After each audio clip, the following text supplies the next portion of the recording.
Hello everyone, আসসালামু আলাইকুম। কেমন আছেন সবাই? দেখেন আজকের রেসিপি হলো যে ইলিশ মাছ ভুনা। কি লোভনীয় লাগতেছে, তাই না? তো চলেন শুরু করা যাক। এখানে আমি মাছগুলো ভালোভাবে কেটে হলুদ মরিচ লবণ মেখে রেখেছি। এখন আমি এগুলো ভেজে নেব এক করে। আচ্ছা, কড়াইতে তেল গরম করে ইলিশ মাছগুলো ভেজে নিচ্ছি ভালোভাবে। ভাজা শেষ, এখন ইলিশ মাছগুলো তুলে নিব।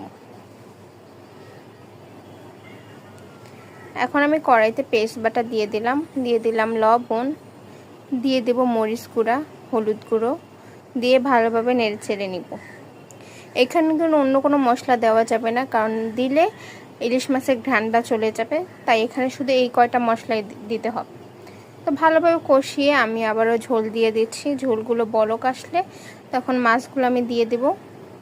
যে মাছগুলো দিয়ে দিলাম। এখন কিছুক্ষণ রান্না করলে হয়ে যাবে মজাদার ইলিশ মাছ ভুনা। কেমন লাগছে রেসিপি?